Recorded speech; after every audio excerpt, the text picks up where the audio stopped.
When I record podcasts, I like to stay hydrated. Who knew talking could be so hard? My favourite drink to have to hand is Lifeline's Hydro OG. It's a tried and tested product for me. It helped me and my team complete a 24-hour podcast, giving us the edge that we needed to get over the finish line. So whether you're at the gym, on a bike ride, or just trying to get over that night before, Lifeline's Hydro OG has got your back. Each serving is stocked with all the healthy ingredients and vitamins you could ask for. There are a great range of flavours, and with each serving at only 18 calories, you really can't go wrong. Here at the Shrewsbury Biscuit podcast, we like to support local, independent companies and brands, and Lifelines is a product that I am proud to endorse. Go to lifelines.com. Now that's LYFELINEZ.com to find out more. Now, without further ado, here is today's episode.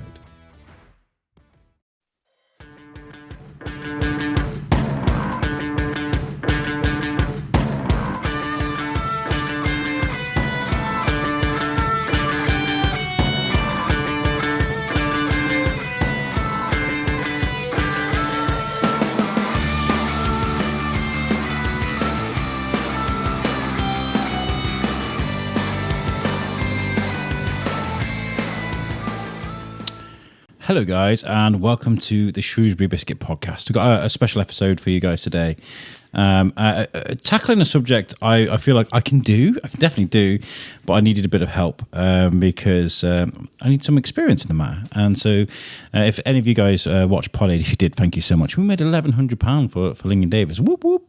I think we've got that was a bit loud, but yeah, we did well. And part of the Pod Aid was Verity Jane, and she came and spoke to us about her experiences and her battles with cancer. And so we're going to be speaking to Loren Stokes today, who, if you've been paying attention to the press, has been in the press an awful lot about what she's doing for cancer.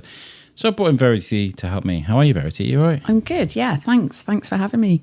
Yeah. So Pod Aid, how was that as an experience for you? Because it was quite obviously a raw subject, isn't it? Yeah, it was really refreshing for me. Yeah. Really, it helped me feel settled with the journey that I've been on. It was almost like when I'm meeting new people, I think, oh goodness, do I need to go over it? It's a part of me, but it doesn't define me. People are noticing that I probably look a bit different than you'd expect. But doing Pod Aid, I was like, it's out there now. I don't have to worry about individually. So if somebody comes and says, "Oh, Verity, what happened?" You just watch Pod Aid. Just I'll send you the link. And for the people out there wondering where all the Pod Aid content is, I realise it's been a couple of months, but I am at the moment splicing everything all up into separate. That's a nice word. Splice. Slicing. I'm going to cut everything up into individual episodes, and I'm going to drop it studio by studio. Because remember, we did 3 studios that were 8 hours long, so you'll get studio drops very soon. It's just a lot of content to get through, but you'll be able to get those individual episodes very soon. But it's a subject like I feel like I can talk about anything, but I feel like Pod Aid, even by the time you got to us, I don't know if you remember, but before you got there, I was running around because the internet had died. Yeah, you'd had a lot of issues. Yeah, and I don't think I'd had a time, because I feel like for something like this, I think you need to be ready, right? You need to be in the zone. I always explain, like, doing things like this, like being on the game, on. And I just got completely sideswiped by emotions, really, which usually I'm ready for. Are you used to that? Are you used to people kind of like struggling to talk about these things? Yeah, because most people you come across have had some sort of experience and been affected either directly or indirectly by some sort of cancer story of somebody's. So the link is already there. And there's always a link for somebody, and you'll always find somebody will sort of say, oh, well, this happened to so-and-so and this is how I felt. Yeah, it's emotional. Everybody has their own sort of way of approaching it. I think my way is to just head on into conversation. Do you know what I mean? Just get in there and just talk about it. You know, I feel like you said about airing it out. Get it out there. Once it's out there, you can do what you want with it. Then afterwards. But yeah, thank you so much for coming on Podded. I think it was really good to raise awareness, and that's what we did really. A lot of people came on board and donated and came on board as guests because of the hatred for cancer, you know, the support for what we're doing. Yeah.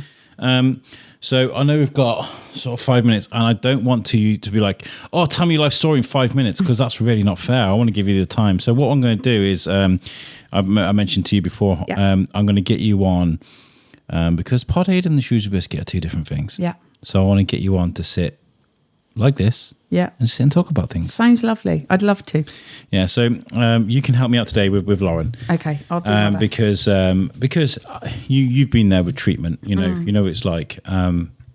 Does it differ for a lot of people, or there are certain things that you kind of know to expect because of what people told you and it was kind of spot on? Do you know what? I was a little bit naive in that I didn't do any research and didn't really have any expectations other than I'll be fine at the end of it. I didn't really think about the middle stage where I was going to be poorly. But what I have learned, I used to work in a setting where I supported somebody who was having weekly chemotherapy, and he would have his chemotherapy and he'd just be tired afterwards. You wouldn't really notice much different about him. And I've learned there are so many different types of chemotherapy that everybody responds, and even with the same types, people respond differently. It doesn't affect every person the same. Even radiotherapy. I can remember my friend's mum went through breast cancer, and I had chemotherapy and then radiotherapy, and my friend said, how are you getting on? This was partway through my radiotherapy. I said, oh my goodness, well, it's a hell of a lot better than chemotherapy, that's for sure. And he was like, oh, I'll ask you when it's over. I know it's probably a struggle. I was like, you what? And he goes, oh, well, my mum said that the radiotherapy was horrendous, much worse than the chemo. And I was like, oh no, I'm being serious. The chemo was horrible for me. The radiotherapy is a breeze in comparison. And they'd found the complete opposite. So all treatment, even if you're getting the same drugs, it's everybody has affects everyone different. Yeah. I think we saw that in a small scale, on a huge industrial state. Oh my god, birds and stuff. With COVID and the boosters and that people had, it infected some people. There's some people like, oh my god, I was off my feet for like 2 days, and some people like, I'm flying. I went to the pub afterwards. I was fine. You know what I mean? Like, so yeah, we'll. Well, it is an interesting thing. One of my favourite films of all time, it's kind of cancer related, what it is, the film is, it's 50-50. Have you seen it with Joseph Gordon-Levitt and Seth Rogen? It's about a guy who goes through cancer treatment and stuff, but it's really good because it centres on Joseph Gordon-Levitt's character dealing with the issue and his friend as well. Sort of like, how does a friend feel about seeing his friend go through all this? Yeah. And the girlfriend as well. It's like really clever film, and how it sort of focuses on different aspects of cancer treatment and stuff. There's a really wonderful scene because he goes to chemotherapy, and the old guys he's in chemo with have all taken edibles. It's cannabis you can eat, right? And it's very strong. I needed that explanation. I had no idea. Well, it's very highly concentrated cannabis, right? Okay. So as edibles, and they're all high as a kite, and he didn't expect it from the old guys, and he bonds with them in a special way. But yeah, so it's a good film to watch if you want a bit of insight. 50-50. Okay. 50-50 is called. Good tip, thanks. Yeah. Right. Okay. So we'll put a pin in this, and I'm going to get ready to, because my street it is actually really easy to find my apartment, but in the dark it's really hard. So I'm going to make sure I'm available to help Loren if she needs it. So sounds good. Right, we'll put a pin in this. Okay. Cool. Right, so we're here. And we've still got Verity with us. And we have Loren Stokes as well. How are you? Hi, I'm good, thank you. You all okay? Yeah, we're really good. It's really nice to speak to you today. I hope you don't mind. What we did is because Verity joined us on Podded, which is a little bit different to the Shrewsbury Biscuit. People may not have listened to it. So I did a bit of an intro to Verity and her situation and coming on the show and stuff. But we're here to talk about you. Where do you come from? Let's talk about you. Where you came from. Where you come from. Where you came from. Where did you come from? That sounds so bizarre, doesn't it? Yeah. I grew up on the Grange, and I currently live in Basin Hill, but just staying with my mum for a little bit because I've had pleurisy. So okay, yeah, it made me quite poorly, but I'm getting over it now. So you're Shropshire born and bred? I am a Shropshire girl through and through. And from what I read, sorry, I hate doing this. That's a horrible statement. From what I read, I mean, what else? Because like, I did. Oh dear, well, where have you been looking? Oh well, wouldn't you like to know? It's weird, isn't it? Because I've seen a lot of press about you about the stand up to cancer, which is really cool. But it's saying that you work as a dentist. Is that something you've always done? Dental nurse. I've looked after adults with autism and learning disabilities previous. Then I went to the dentist as a receptionist. And I've been a dental nurse now for 5 years. What? That's a thing then. And I've been there 18 years in February. It's quite an important role. Got a front-facing role. You see lots of people coming in and out and stuff. At first, I was very nervous going back to work, facing people, because, it is a strange little voice for somebody to come across. They're sort of like, oh, a lot of people always think it's a sore throat, and they're like, oh, I hope your voice gets better. And I'm like, thank you. Thank you. Thanks for your well wishes. How long have you had this then? I had a laryngectomy May the 5th, 2019. So I had tracheostomy, laryngectomy, thyroidectomy, and neck dissection. I had my stomach pulled up because the tumour had grown down the esophagus, and the salivary glands removed from my mouth. So they butchered you. Bloody butchered me on a bank holiday Sunday, I know. Wasn't the Super Sunday I'm normally used to. Goodness. But they saved you. Yeah, I mean, it's come back in my lungs, and there's no, at the minute, cure for it, and they're watching, but I feel fine. I have me blips, I've had the pleurisy and I've got a blood clot as well, but, I'm under a brilliant team. I'm under Telford, Shrewsbury, Birmingham, and the Christie in Manchester, so you've been well looked I get about. You get about. In a good way. It's nice to see it. You've still got a great sense of humour. I love that. Yeah, at first I thought, oh, is that going to go? Because I've always been quite jolly, positive, I'm always trying to look on the bright side of life. And I thought, God, is this going to sort of dampen my personality? Am I going to... And it did. For a long time, I became very withdrawn, depressed, wouldn't go out the house. And then after a while, I thought, that's not me. It's not me. And I just slowly started coming back. Yeah, I can imagine it being quite difficult. And, you're saying 2019, that's right before the other C word, and that's COVID.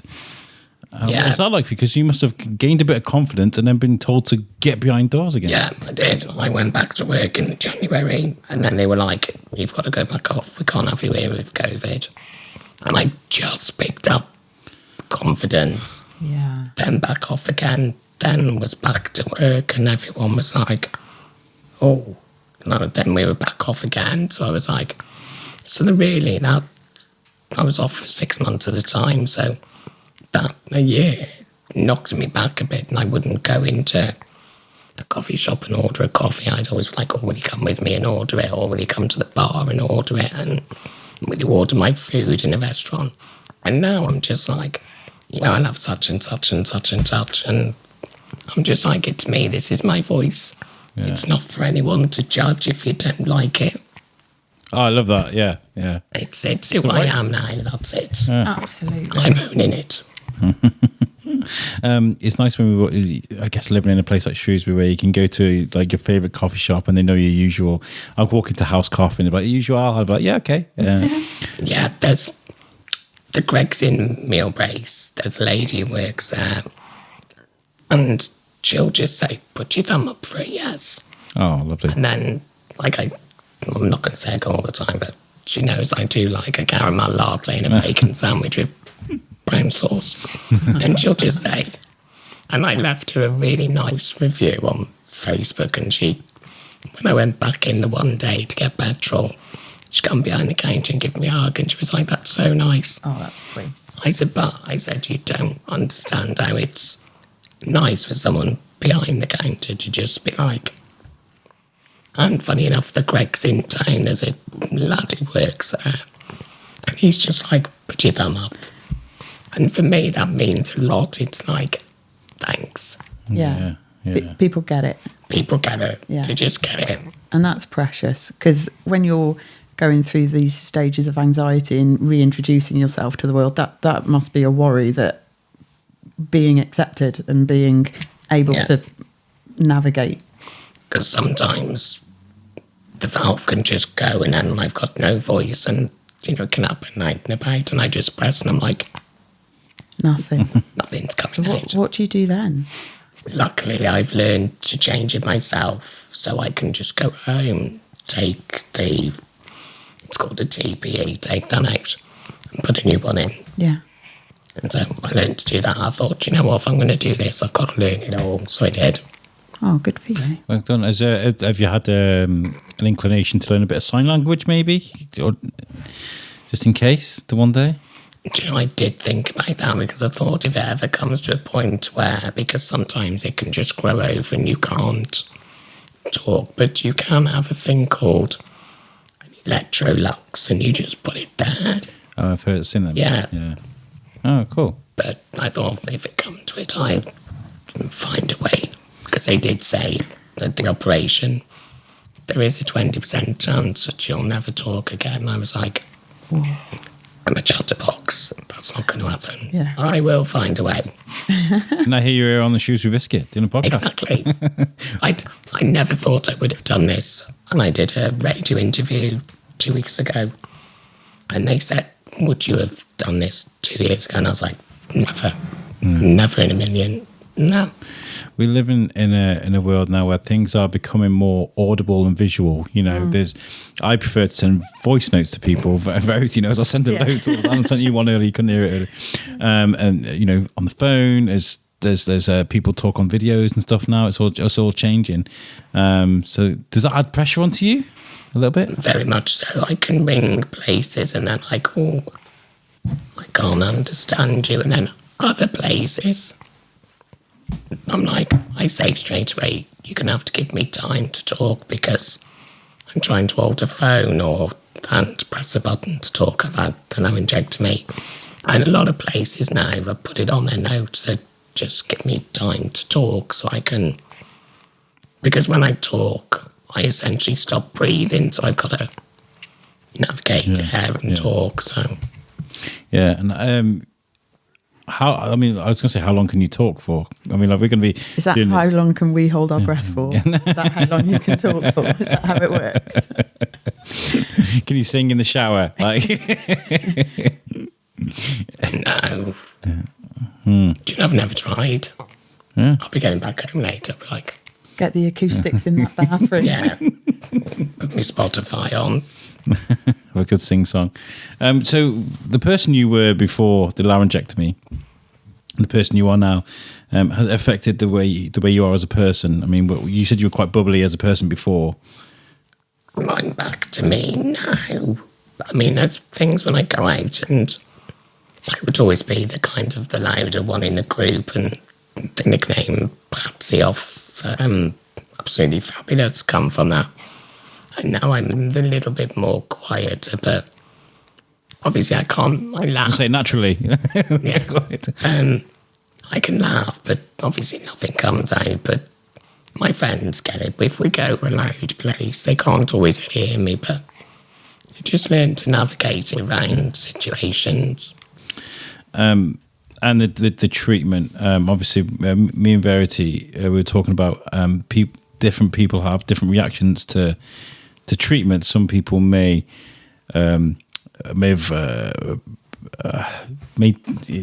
struggle with chemo. Some people may not. Some people may struggle with radiation. Some people may not. How have you coped with the treatment? I found radiotherapy absolutely awful. Yeah, it literally knocked me off my feet after about 3 weeks. Yeah. How many treatments of it did you have? I had 35 sessions. Wow, so that's quite a heavy dose. Yeah, at the maximum dose. Yeah. And it burnt all my neck. I had a peg feed in my stomach because I couldn't eat, so I was on a feeding machine as well. So But yeah, So would that be 7 weeks, Monday to Friday? Wow. yeah, That's a lot. yeah, 7 weeks. When I had radiotherapy, I had 3 weeks. And I was saying to Alex before that I struggled more with chemo than radiotherapy, but with my 3 weeks, that's almost incomparable. How did you find chemotherapy? Horrible. Really, it really made me sick. They had to reduce my dose. I had 2 types of it, and both I had a dose reduction because I was so sick with it, which I wasn't anticipating. But, I mean, this is a guy from looking at. I mean, obviously, I've been indirectly affected by cancer by family members and friends, what have you, but never actually witnessed it myself. But how do you prepare yourself for something like chemotherapy or radiotherapy? Because, like, these are just words we hear, right? well, my preparation was total ignorance. I've said before, I just didn't do research. I thought I'm only going to do my own head in, and I stupidly thought that chemotherapy, radiotherapy, all makes you better. So what's the problem? I know that shock horror face right here from Loren. Yeah, I wasn't anticipating how ill I was going to feel at all. And the first night I had my first lot of chemo, I got home and I was vomiting everywhere. I was properly poorly, and I called the chemo helpline, and they said, Yeah, you have your helpline. yeah. Oh, yeah. They're very responsive. It's awesome, really. But they said, we do expect people to feel ill, but we don't necessarily expect them to be sick. So that will have to be adjusted. So they're really responsive in how they deal with it. But did you have chemo as well? No, the type of cancer I've got, which is adenoid cystic carcinoma, Yeah. it doesn't respond to chemo. Right. And so they were like, we'll just give you Maximum dose. maximum dose of Yeah. radiotherapy. I mean, the good thing is it hasn't come back in my neck, which my surgeon said if it comes back within 12 to 18 months, which is the time it generally does for the neck, he said, I can't do any more because he said I took every single thing that I could get out of your neck and every bit of tumour I could get hold of. And we're talking 3.5 years now Yeah. since your operation. So, and that's still clear in your neck. Yeah, that's clear, but it made its little appearance Yeah. in the lungs. Oh, bless you. So that was a bit of a... Because I had my scan in September 2019, and they were like, oh yeah, there's nothing. Then general scans, yep, good. And then October the 26th, 2020, they were like, yeah, it's come back in your lungs. And I was like, right, so what's that? And they were like, because it's this type of cancer, it can grow slow or fast. Yeah. And it's just so unpredictable. So you've got regular scans? Yeah, every 6 months, but they've moved it to 3 because the one tumour has grown quite significant in the last 6 months. So he said, I just want to see if it's just something that's just, we've had a bit of a growth and it's going to slow down, or we need to step in and see what we can do. So I was Yeah. like, okay, that's fine. Yeah. And he's like, how do you feel? I'm like, I said, to be honest, I said, if I go down in EB, it's not going to change anything. I said, well, I'm just going to leave here positive and be like, we'll see what you say in 3 months. He's like, okay. And I think that's what attracted to me to sort of invite you onto the show, because that's what I read, you know, and the stand up to cancer thing is just such a wonderful thing because you're leaving a positive legacy, you know, you're doing something that will help others. And Yeah, because you don't see many laryngectomists, do you? I've got a group of friends that are laryngectomists, but generally I've not come across them. Have you been in a room with lots of other people with laryngectomy? What's that like as an experience? Oh, it's so funny. Imagine. Because we went to Manchester for the day and we had some cocktails and food. And I said, these people are going to be like, never seen one of these, never seen a laryngectomy. I said, no, we've got 3 of us. All sat there. We've made friends for life because Shared you know experience.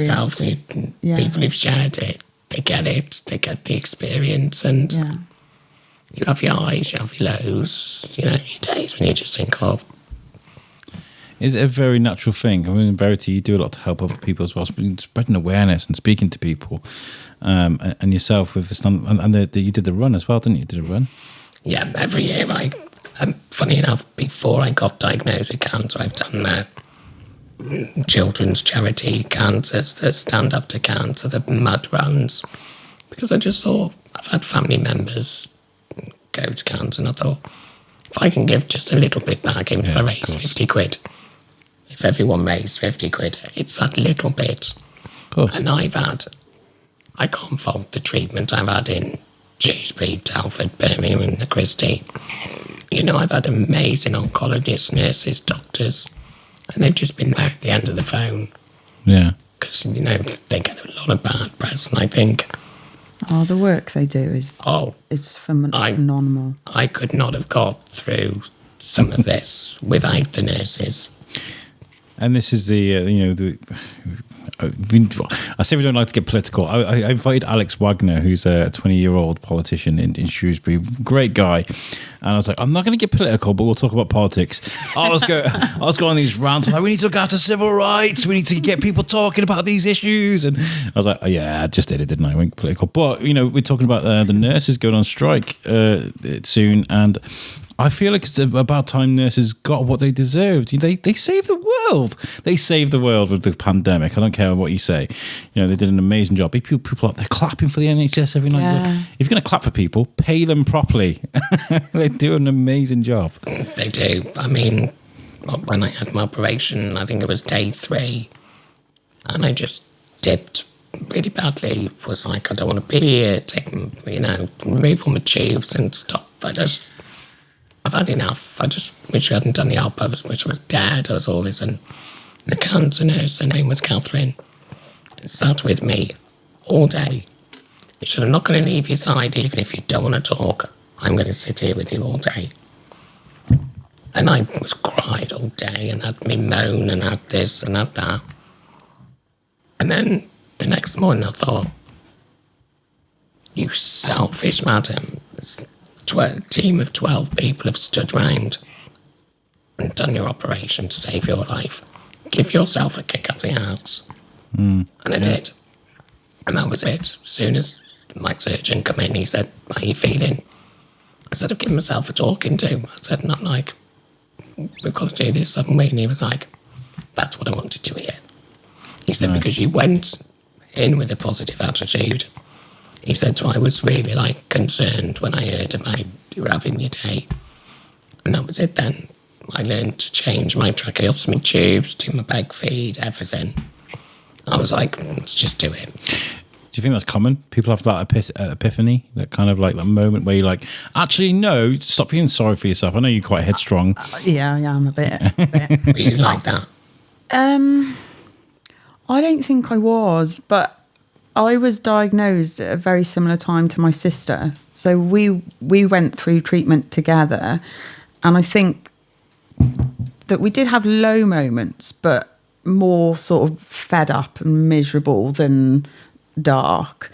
And we were able to communicate with each other and bring each other out of it. We had little sayings that we'd say to each other.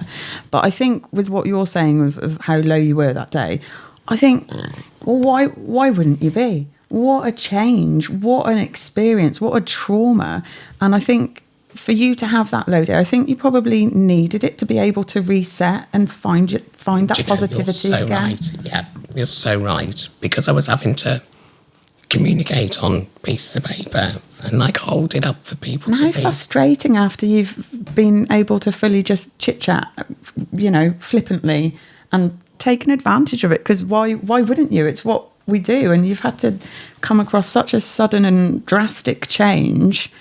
It would have blown my mind if you didn't have a moment of downness, and I think it's incredible that it just lasted a day, and then you went, right, okay, I've had it. Yeah, Let's I move thought, forward. you've had your dark day, girl. Come on. Good People for have you. stood round and not stood round, I should say. Surgeons have stood about. Twiddling their thumbs. They've worked so hard Yeah. to save my life. And I'll be forever grateful to Dr. Brazy and his team. And I just think, no, girl, you've had your moment. Pull your bloody socks up and get on with it. And I got my son, who's all got autism and that, and I thought, he was always positive. He was like, you'll be all right, Mum. And I just thought... Simple as that. Simple as that. Yeah. I thought, I've just got to be all right, Mum. You've got to be. Yeah. So I just thought, right, that's it. Let's just get this show on the road. It's nice. Good for you. It's nice that you have that turning point, because I imagine, like, I like anybody thinking about, if you've not had dealings with cancer before, but you think about it from the outside, you just imagine there's going to be an offset of depression at some point, because it's quite a dark matter. It's quite a dark subject, and especially when you're dealing with mortality and stuff. So there's how can there not be a moment of depression? Is there like lots of help out for people got cancer and going through these things? Is there plenty out there? I think if I have contacted Macmillan, and I have her name's Lynn from Therapy Services, and I can see them regularly if I feel that I'm getting down. It's like, just email me, ring, we can make an appointment to come in. But I think I've managed quite well. And I talk to my friends, they're always there, and family. Sometimes it's hard because they don't always get it. Yeah. Because you know yourself, it's when you've not had cancer and you can't explain to someone, sometimes you're just like... I get that's frustrating sometimes when you're really trying to just hit home a point. But then in the back of my mind, I'm like, I'm quite grateful you don't get it. I don't want you to get it. Yeah, it's like If you'd have thanks to go for listening, through, but yeah. You'd have to go through something horrible to get it, and thank goodness you haven't. Yeah. So I guess familiarity is quite important to you. Then people that know you, like your son or your family members that are kind of like, maybe you're carrying something across the living room or something, and they try and speak to you, and you give them a wry look, and they know you by your looks now. Roll the eyes. My dad always says, if I'm carrying something and he asks me a question, and my eyebrows go up, he's like, "Oh, she annoyed now."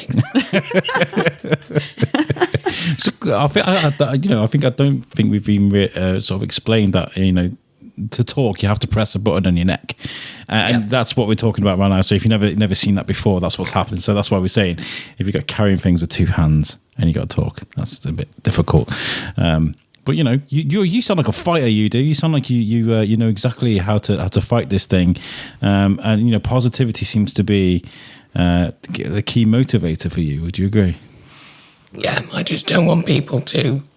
I mean, when you get told you've got cancer, you're sort of like, "Oh, well, how's this happened to me?" All these stupid things run through your head, and then you're like, right, family, friends, da-da-da. And I just had a whirlwind of 4 weeks of consultants and scans. And before I knew it, I was booked in for my surgery, and it was done. And at the time I thought, how have I managed this? Where am I?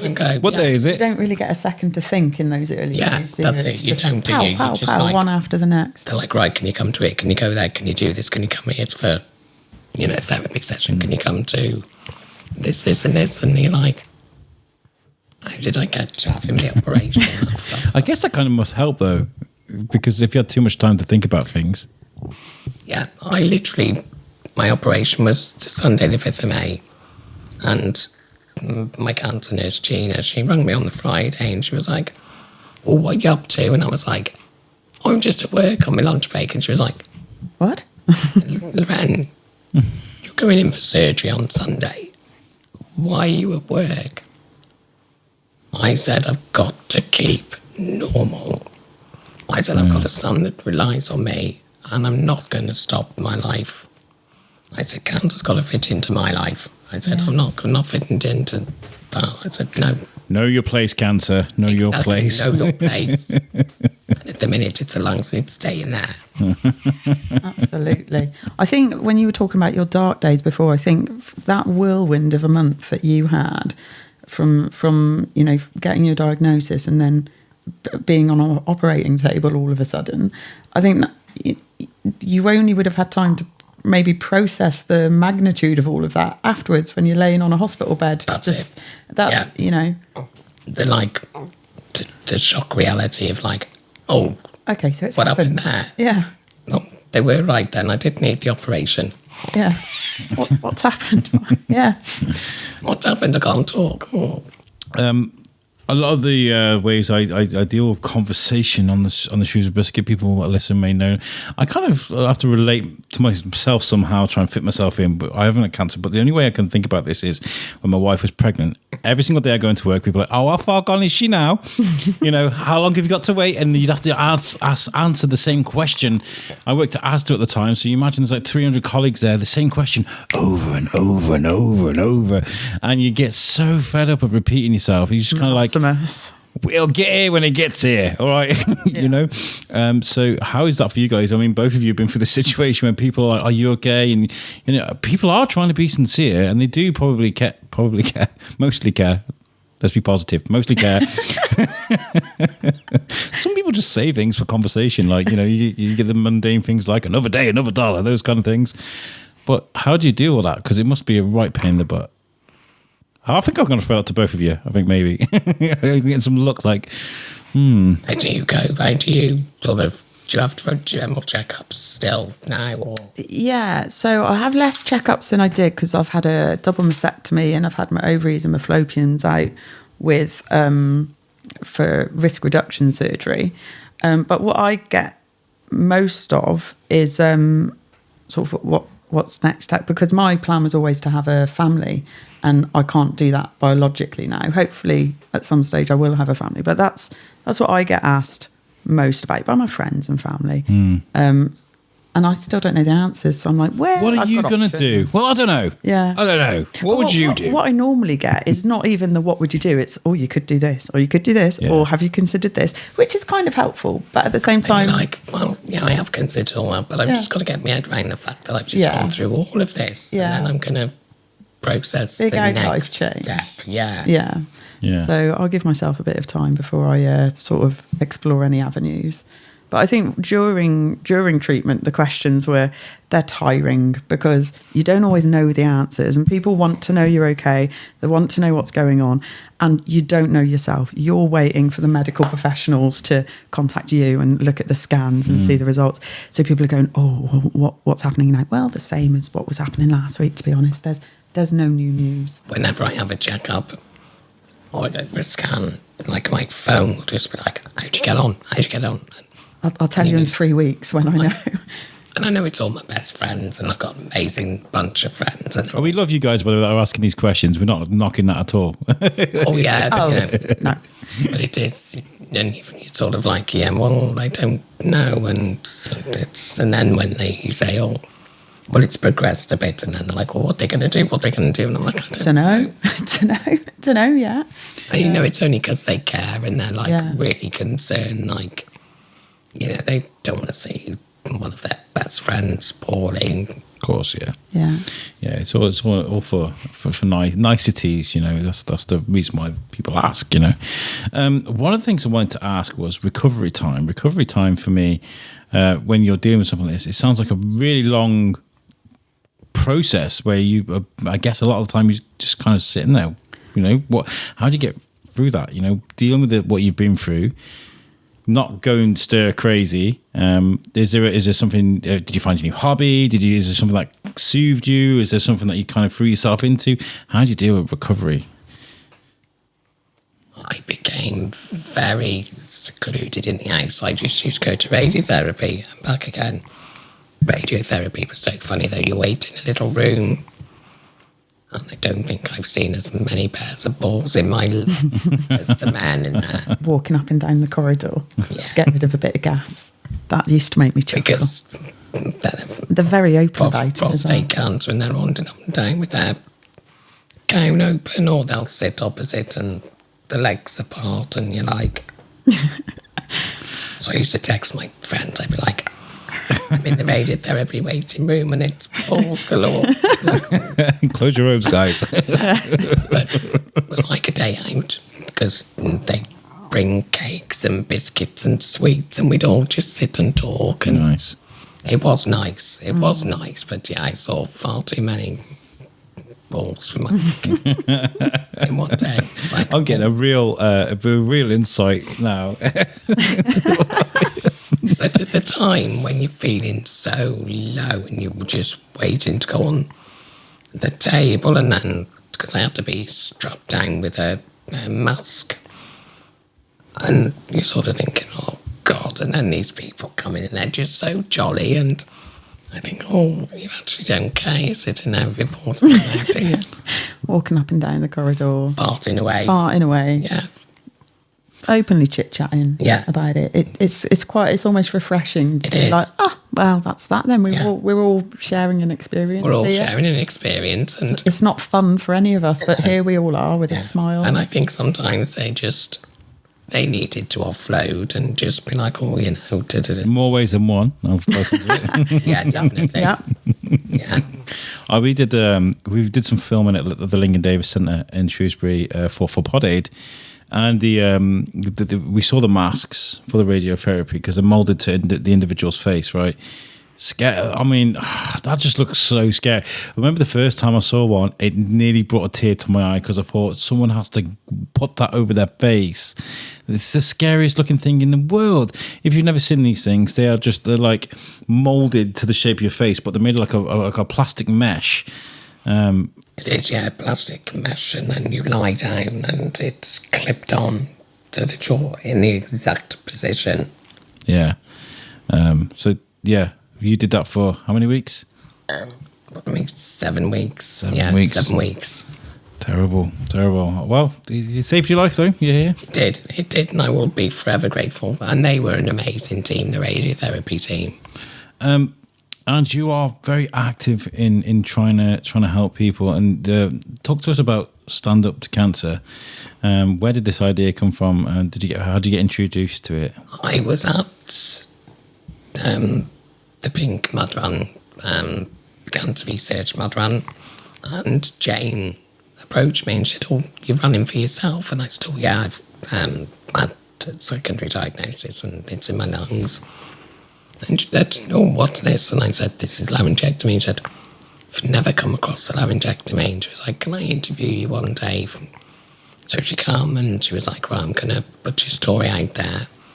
And then she come back and said, "Would you like to do Stand Up to Cancer?" And I was like, "Of course." I said, "We've got to get out there that living a laryngectomy life isn't so bad. It's life-changing, of course. You know, you've got to learn to talk in a different way. You know, eat and drink and, you know, things have got... You do change your eating habits and drinking and all different things, talking. And I stupidly got a car with gears when I should have got a automatic. Because if anyone talks to me, I'm like, hang on a minute, I got to change gear. You'll have to be patient. Yeah. And I just thought, yeah, let's get it out there. So what is the philosophy behind Stand Up to Cancer? Is it, I mean, what is it first? I mean, Stand Up to Cancer, is it just a charity? Is it an event? Or? It's a charity that runs every year. Yeah. And it's basically Stand Up to Cancer. Don't let it get to you. Keep fighting. Yeah. Because I think sometimes, well, you know yourself, Verity, it's... If you haven't got a positive mindset, you can find yourself very quickly getting drawn to the cancer and making it all about, that's your life. Oh, I've got cancer. Just being submissive with it. Yeah, I've got cancer. Oh, it's this. Yeah. Whereas I'm like, yeah, it's there, but it doesn't define you. It doesn't define me. Yeah. It's not who I am. Yeah. I'm Loren with cancer. It's not cancer and Loren, it's Loren and cancer. To me, that's secondary. It's like, it's there. It's annoying. I don't know when it's gonna... It could be 10 years, 15, it could be 2, who knows. But I don't ever think of it like that. I'm just like, I'm planning holidays next year and all sorts. I'm like, no, I am going to be here. That's really nice. I love that. I think I like that mentality. I think a few years ago, Steve Amell, who was in Arrow, if you remember Arrow, he's a bit of a hunk, Steve Amell. But he started. I think it was him that started it, but I don't know if he's part of it. But the F Cancer campaign. Yeah. Which is amazing. I think they did stand-up comedy and all sorts with that, which was wonderful because it is great to see. And I kind of had an idea for that. We were meant to have Eddie Pence and Jerry Rocher join us for Pod Aid, Eddie Pence and Jerry are both stand-up comics in America. Eddie Pence is a good friend, but Jerry was meant to be on Podded last year, and then suddenly they found out he had cancer and he had treatment. And I thought, it'd be great to bring him back for year 2 to show, that he's here and he beat it and this sort of stuff. But they found it again this year, and he couldn't make it. They did actually misbooked me, but it's just this thing. But he is like, do you know what? I don't care. I'm gonna beat this thing, and he's just so positive and so happy, and he's a comic that makes people smile still. Exactly. So inspiring. I'll have to follow him. Yeah, I'll send you the thing. Because Jerry's wonderful. He's a loud Texan, and I love him because of his rants. He goes mad, very sweary, but he likes to do his video games. He plays like SNES or NES games from like the 1980s or the 60s, the 90s, and he puts it on Twitch. But he also does his stand-up comedy, and there's a podcast called The Ramble with Eddie. Wonderful guy. I'll definitely hook you with him. He's great. Is there anybody that's kind of inspired you while you've been going for this? Maybe some celebrities that have dealt with cancer, that are outspoken about cancer, campaigners? There's one celebrity, he was in Top Gun, I've forgotten his name, Val Kilmer. Yes, Val Kilmer. He has had throat cancer, but he hasn't spoken up about it, which is sad, really. He has lost his voice, hasn't he? He's got a tracheostomy. Yeah. And I'm like, I wish he'd have just been a bit more, because it's the only actor I know that's dealt with this, and I thought, I wish he'd just be like, okay, it's part of my life, but he kind of hides it. Yeah, because he's generally, they're not celebrities, but Lucy, her name, isn't she? I met her before I had my operation. And she was just loving life, and hers hasn't come back, but she showed me that there was life after having this operation. And she was like my inspiration, and we're really good friends. Nice. What about you, Verity? Is there anybody that, apart from Alex Whiteley, the Shrewsbury Biscuit, of course. But of course. no, who inspired you during? Sorry, my chair squeaked down. That wasn't me. You probably got that on the microphone. My chair just went as I leaned on it. No, is there anybody that sort of inspired you during your time? Do you know what? I'm going to play my ignorance card again, because that is honestly how I dealt with a lot of things: head down and play forward.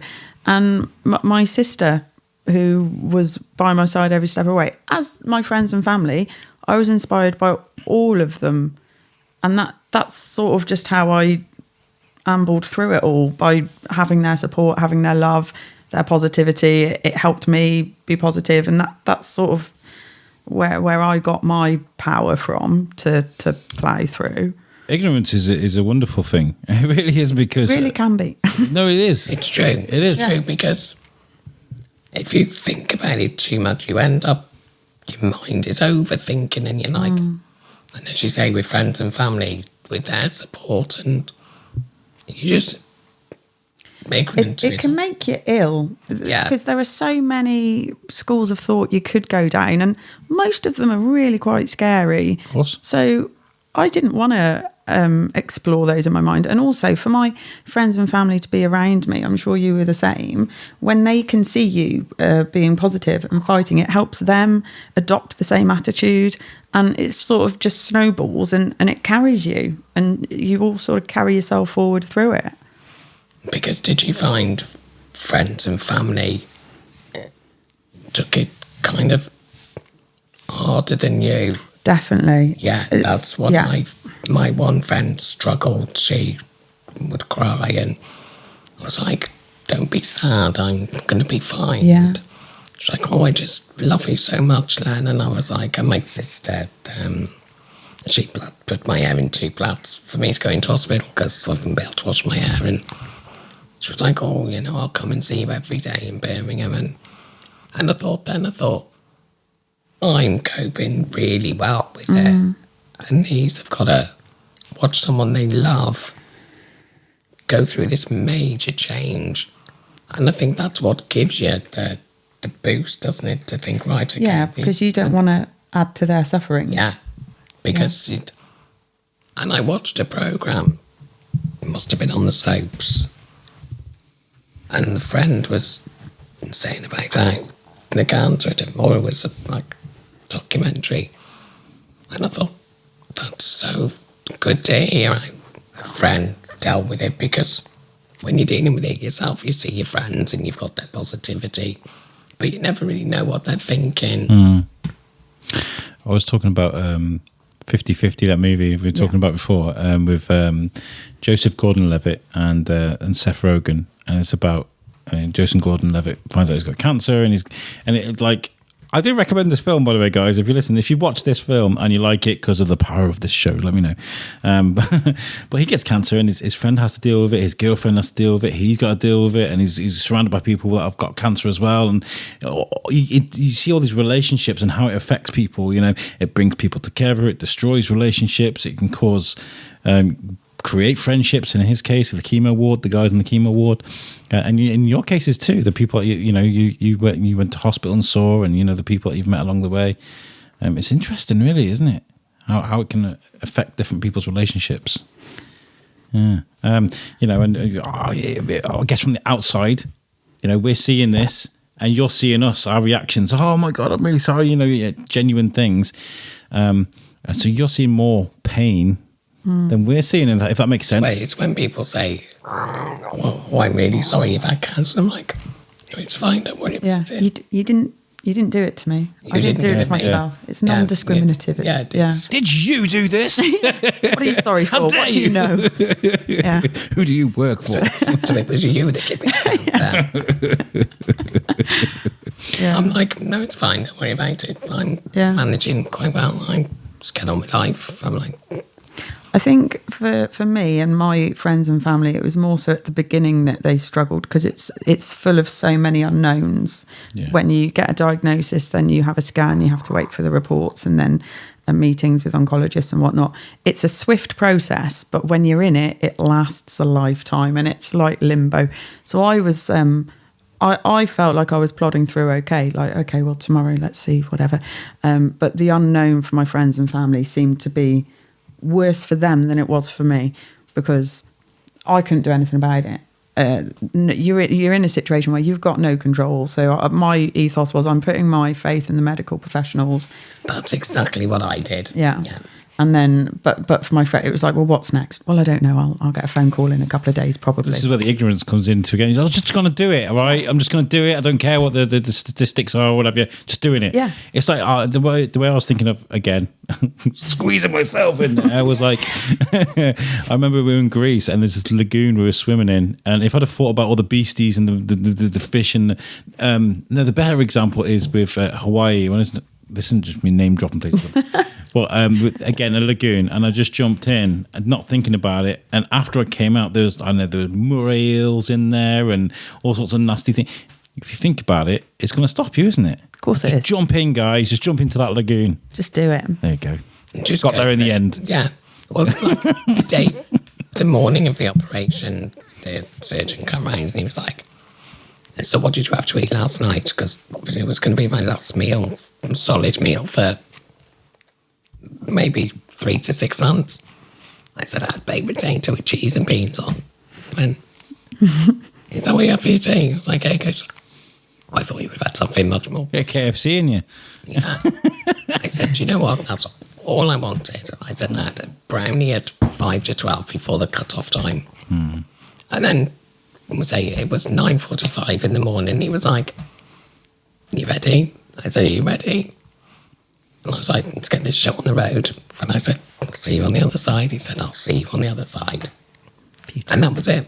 I was just like, "Let's go." Well, after it done, you come out, you come around, and you've got this thing in your neck. Selfie. You took a selfie. Probably did. Do you know what I did, actually? I took a selfie and I sent it to my family and friends thinking how good I looked. And I've looked at it the next day and gone, oh my God, did that reassure anyone? My friends, I was still gone back to sleep. And I woke up to all these texts. "Oh my God, it's brilliant." And I was like, "What are they on about?" You were out of it. Put a selfie on Facebook. I was like, oh my days. And I looked terrific. I've got off these eyelash extensions plodded on because obviously they pulled them off with the tape, and I got tubes coming out of everywhere, and I'm just like, Yay.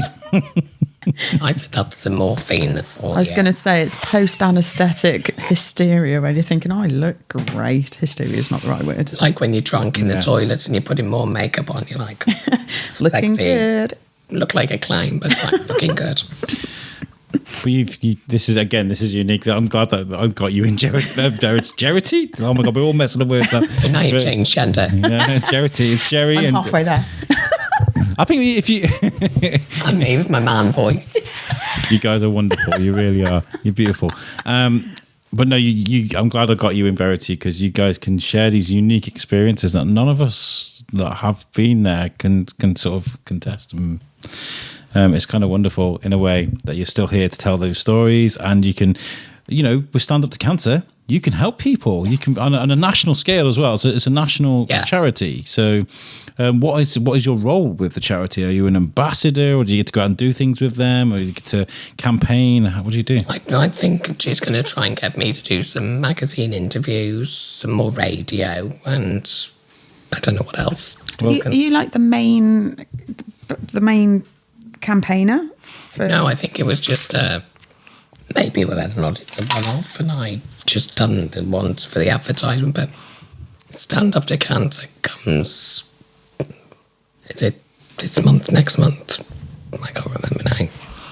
But no, it was just nice to be asked to show the world that laryngectomy life isn't as bad as what it definitely needs documenting, doesn't it? Yeah, it does. There isn't enough out there for people to know about it because, I mean, you don't. I'm going to say find them. It's not like we're a relic or something. I should say that. It's like if you find a laryngectomy anywhere.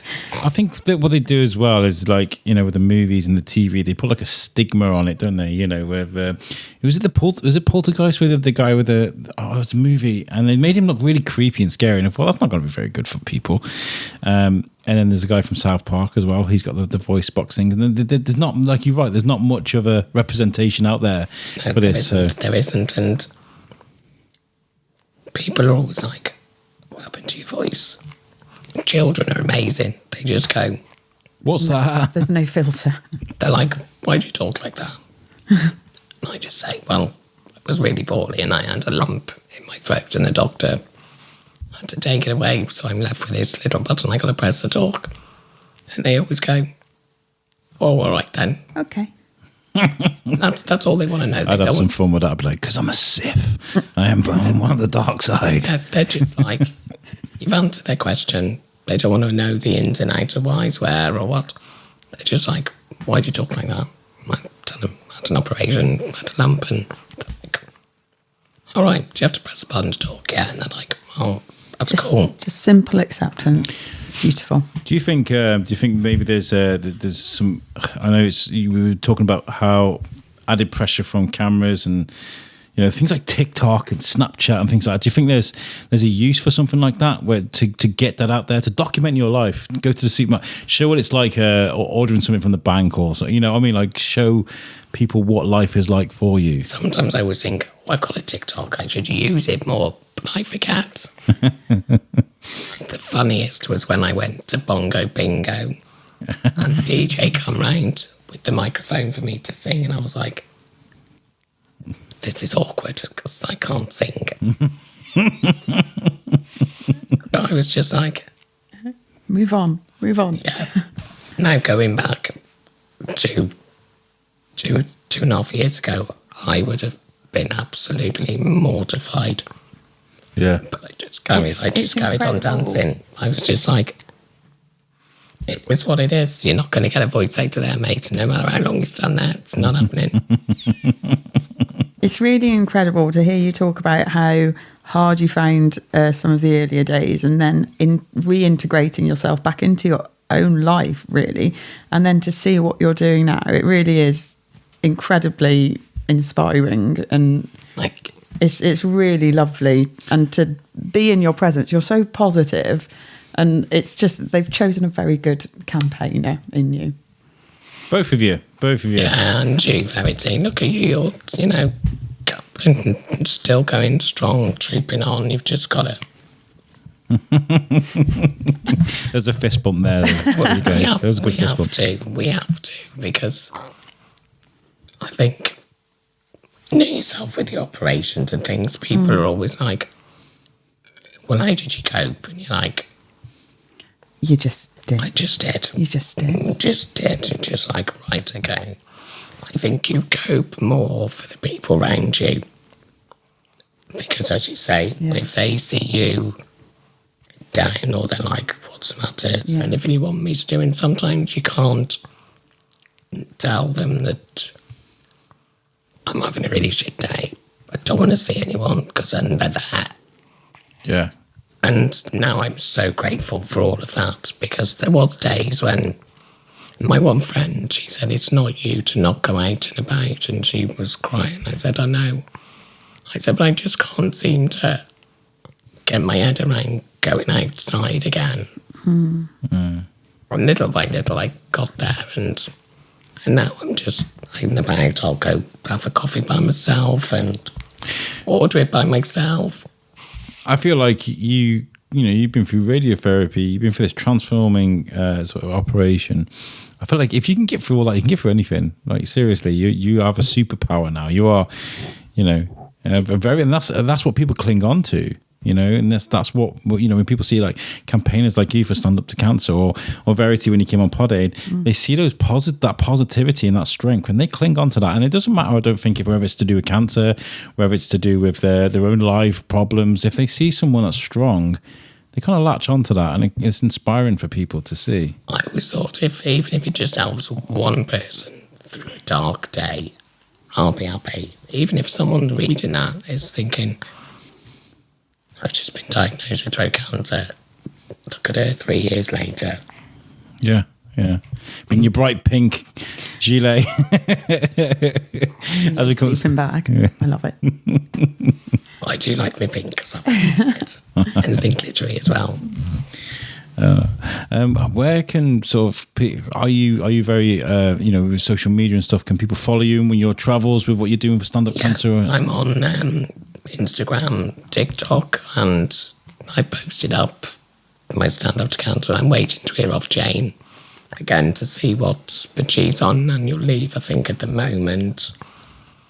But she does a lot for Stand Up to Cancer and cancer research. And I've just done 100 miles for Macmillan. It took me a month and well done. 4 or 5 weeks. And I've raised £145. So I thought, it's not a lot, but between all of us that did it on the Macmillan charity site, I thought even if it bumps up, pays for a nurse for an hour, I think, because I know one day I will need their support, and I have had their support.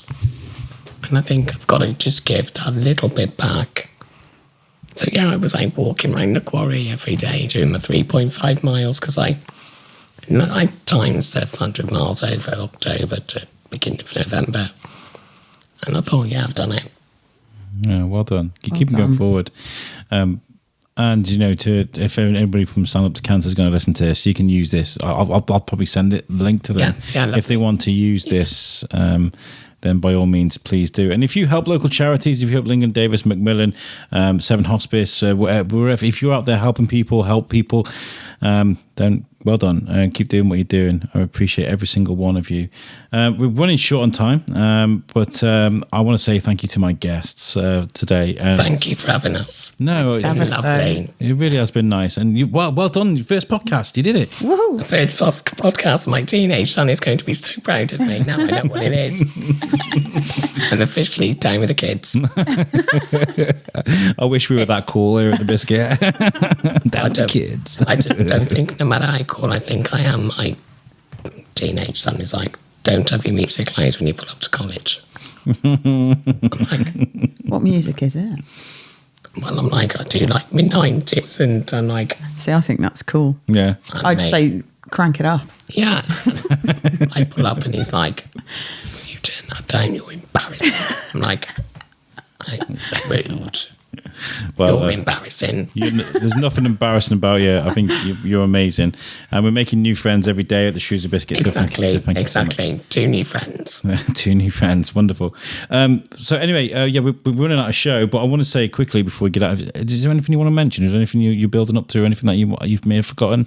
Not at the moment, but if I do decide... Verity, you're going to have to come back on. We want to speak to you about you. Okay, great. And also for similar things. I think you've been wonderful today. Thank you so much for helping me out. Yeah, it's been lovely to meet you. It's been lovely to meet you. It's been lovely to be here. Thank you. It's been really nice. I want to give a shout out to Simon Bell. And the reason being is it dawned on me we've done 4 years of the Shrewsbury Biscuit, 400 episodes. And I was chatting to someone about Schindler's List on Facebook, as you do. And it got me to thinking about, and people asking questions about, in the comments. So I threw a link to episode 1 of the Shrewsbury Biscuit, which was when I spoke to author Simon Bell about his book. Yes, the first episode of the Shrewsbury Biscuit was about genocide. But Simon Bell is a lovely guy, and it was a very calming discussion about something pretty terrible, actually. So episode 1 is one of our most listened to episodes still today. He's got a new book out called Remembering the Holocaust and the Impact on Societies Today. He's given me a copy, so I'm going to have to read that in the next couple of weeks. He's going to come on the show. We'll talk about it. Last time we talked about the rhetoric of hate and whether it's changed. Because I was mentioning earlier, surely we've learned a few lessons since the Holocaust, and I was thinking, have we? Have we really? It's a difficult subject, but societies are complex, aren't they? Absolutely. It is, yes. Well, anyway, guys, on that note, we get out of here. Thank you, Verity. Thank you very much. Thank you, Loren. Sorry for pronouncing your name wrong at the beginning of the show. It's fine. I'm sure I get Whitley all the time. Whitley. Thank you for tuning in, guys. We will catch you next time. Peace out.